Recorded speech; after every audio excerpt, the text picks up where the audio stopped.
श्री शिवाय नमस्तुभ्यम। हर हर महादेव, जय महाकाल। कैसे हैं आप सभी लोग? देखिए, आप सभी को पता है कि 16 अगस्त 2025 के दिन आ रही है जन्माष्टमी का बहुत ही विशेष सा दिन, जिस दिन भगवान श्री हरि नारायण विष्णु जी का सबसे प्रिय, सबसे उत्तम स्वरूप ने इस मृत्यु लोक में जन्म लिया, कान्हा जी के रूप में।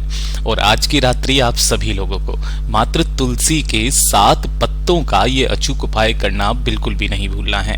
गुरुदेव ने कहा, आपके परिवार में कोई भी व्यक्ति ऐसा हो जिनके शरीर में अजीबोगरीब टाइप की बीमारी हो, शरीर में असहनीय दर्द होता है, कष्ट होता है, नसों ने कार्य करना बंद कर दिया हो, मांसपेशियों का दर्द हो, हड्डियों में, टखनों में अगर चट-चट की ध्वनि सुनाई देती है, साथ ही साथ किसी तरीके की कोई बीपी की समस्या है या फिर डायलिसिस की बार बार जरूरत पड़ती है, एक बार इस उपाय को जरूर कीजिएगा।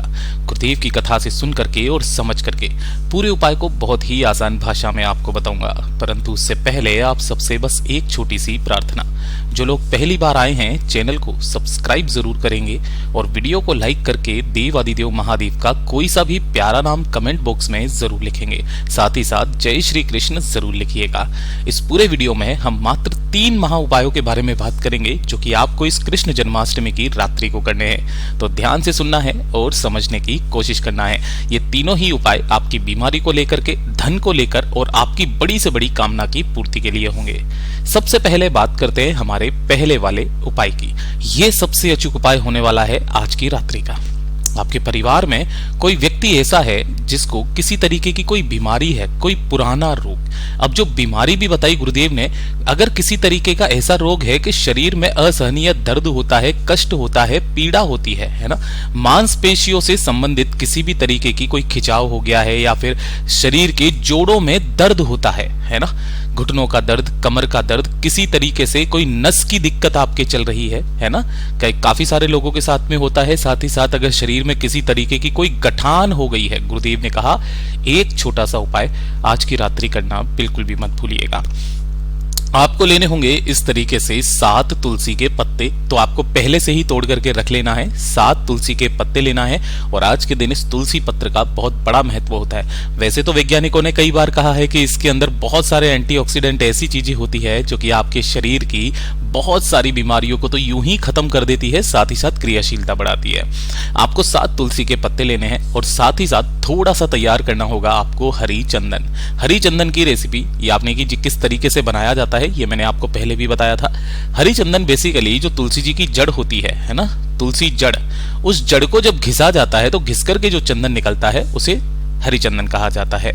आप इस तरीके से तुलसी की डंडी या उसकी जड़ को घिस करके भी हरी चंदन बना सकते हैं।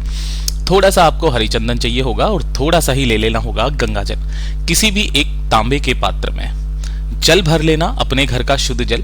इसी के अंदर आपको 7 तुलसी के पत्ते जो आपने लिए हैं वो डाल देना, हरी चंदन अपनी कामना कहकर के इसके अंदर डाल देना और थोड़ा सा गंगा जल इसके अंदर मिला देना। ये वाला जो आपने तुलसी जल तैयार किया है, रात्रि के समय आपके घर में जब भी कान्हा जी का जन्मोत्सव मनाया जाएगा, रात्रि के 12 बजे आप सभी लोगों के घरों में, क्योंकि हम लोग सभी हिंदू परंपरा के अनुसार हैं, तो हम सबके घरों में कान्हा जी को स्थापित किया जाता है ना। जिस तरीके से भी आप कर रहे हो, उन्हें नहला धुला करके जब आप उनकी पूजा अर्चना करोगे, उनकी आरती करोगे, सब लोग झूला झुलाओगे, उसके पश्चात जो भी आप कामना करते हो वो आपकी कामना पूरी होती है। गुरुदेव ने कहा कि उस वक्त में जो भी व्यक्ति बीमार है, उस बीमार व्यक्ति को करना क्या है कि जो कलश आपने लिया है, उस कलश को कान्हा जी के ऊपर से 7 बार घड़ी की सुई की दिशा में घुमा करके, है ना, कान्हा जी से कामना करके कि मेरे शरीर के सभी कष्ट, रोग, दोष दूर हों, ये कामना करके ढक करके आपको कान्हा जी के सम्मुख में रात्रि को रख देना है। और उसी के पास में एक गाय के घी का गोल भांति का दीपक प्रज्वलित कर देना है, जला देना है। अब आपको पूरी रात्रि भर इस कलश को वहीं पर रखे रहने देना है।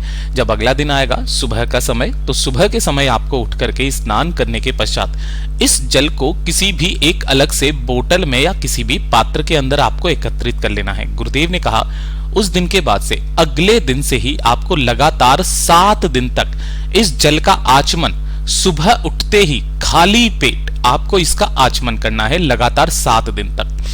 8वें दिन से आपके शरीर में आराम आना शुरू हो जाएगा। गुरुदेव का बहुत अद्भुत और अचूक उपाय है, जरूर कीजिएगा। और ये दूसरे नंबर का जो उपाय है, ये खास करके किन भाई बहनों के लिए कहा कि जब आपकी कोई मनोकामना हो, कोई इच्छा जो महादेव तक नहीं पहुंच रही है, आपने काफी सारे उपाय कर लिए, आपने व्रत कर लिए, किसी तरीके का कोई आपका कार्य है ना, वो सिद्ध नहीं हो रहा है, उसमें बाधाएं बहुत ज्यादा उत्पन्न हो रही है।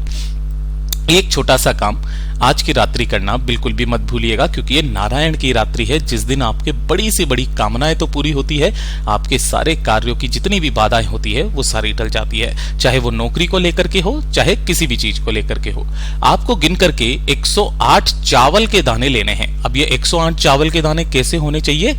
अक्षत होने चाहिए, पूर्ण, जो कहीं से भी खंडित टूटा हुआ चावल का दाना ना हो। विशेष रूप से ध्यान से सुनिएगा, ठीक है। इसी के साथ में आपको लेना होगा थोड़ा सा हल्दी पाउडर। जो हल्दी होती है आपके घरों में आराम से मिल जाएगी, पिसी हुई हल्दी लेनी है, ना कि हल्दी की गांठ आपको लेनी है, ठीक है ना। आपके घर में किचन में जो भी हो ना वो आप ले सकते हो, कोई दिक्कत नहीं है। तो आपको पहले से ही क्या करके रख लेना है कि जो भी आपने 108 चावल के दाने लिए हैं, उनको थोड़े से हल्दी के अंदर और 2 से 4 बूंदे जल डाल करके उन चावलों को आपको हल्दी वाले चावल यानी कि पीले चावल बना लेना है। कुछ इस तरीके से बना लोगे। ध्यान रखिएगा, ये उबले हुए चावल नहीं है, पके हुए चावल नहीं है, ये कच्चे चावल ही हैं, जिनके ऊपर आपको हल्दी में भिगो करके उन्हें पीले चावल बना लेना है। और पीले चावल बनाने के पश्चात आपको एक पीला कपड़ा लेना है। अब जरूरी नहीं है कि आपके पास में इस तरीके से पोटली हो तो ही काम होगा, नहीं, आप कोई सा भी एक पीला कपड़ा ले लो, कपड़ा सूती होना चाहिए, है ना। उसी के अंदर उन 108 चावल के दानों को डाल करके और उसमें गिठान लगा लेना, यानी कि उसकी एक पोटली बना लेना। नॉर्मली आपको इस तरीके से बनाने की जरूरत नहीं है, आपको कपड़े के अंदर रख लेना और कपड़े के अंदर रख करके आपको क्या कर देना है, इनमें इधर से इधर से इधर से इधर से गठान लगा देनी है। दैट्स इट, इससे ज्यादा आपको नहीं करना है, ठीक है। अब ये जो पोटली है, रात्रि के समय पर आप जब भी ठाकुर जी की आरती करोगे, वंदना करोगे, पूजा अर्चन करोगे और उनके सम्मुख में जो भी आप दीपक प्रज्वलित करोगे, जो आरती का दीपक होता है, उसी आरती के दीपक के ऊपर से इस पोटली को घड़ी की सुई की दिशा में 7 बार घुमाकर, कितनी बार? 7 बार घुमाकर अपनी कामना कह करके ठाकुर जी के पास में ही इस पीली पोटली को किधर की तरफ में रखना है, विशेष रूप से ध्यान से सुनिएगा। जो कान्हा जी का राइट हैंड साइड पड़ता है, राइट हैंड साइड किधर है? इधर का, है ना। तो उस राइट हैंड साइड की तरफ में अपनी कामना कहकर उस पीली पोटली को आपको राइट हैंड साइड की तरफ में रख देना है, कुछ इस तरीके से, ठीक है। रात्रि भर इसे रखे रहने दीजिएगा। जब अगला दिन आएगा सुबह उठ करके, तब आपको ढोक देकर, नहा धो करके इस पीली पोटली को लेकर के जाना है और आपके घर के आसपास जो भी नारायण का मंदिर पड़े, है ना, चाहे राम कृष्ण जी का, राम सीता का मंदिर हो, राधा कृष्ण जी का मंदिर हो, सत्यनारायण जी का मंदिर हो, कहने का मतलब यह है कि नारायण भगवान के स्वरूप का जो भी मंदिर हो, उस मंदिर में आपको जाना है और अपनी कामना कह करके उस पोटली को उन्हीं की चौखट पे जाकर के रख करके आ जाना है। गुरुदेव ने कहा चाहे कितनी भी बड़ी कामना क्यों ना हो, इस साल के अंदर पूरी जरूर होती है। गुरुदेव का बहुत अद्भुत और अचूक उपाय है, जरूर कीजिएगा। और ये तीसरे नंबर का उपाय जो कि आपकी धन प्राप्ति को लेकर के होगा। आप चाहते हो कि आपके घर में कभी भी धन की कमी ना हो, कभी पैसे की कमी ना हो, आपके घर में कभी भी कर्ज ना बढ़े, अनावश्यक खर्चे आपके परिवार में हो रहे हों और बचत बिल्कुल भी नहीं हो रही हो।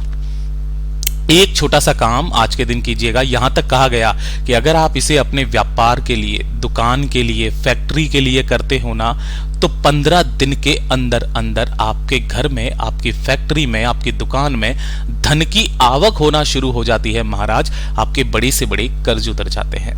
गुरुदेव ने एक छोटा सा काम करने के लिए कहा है आज की ही रात्रि को, जब आप पूजन करेंगे।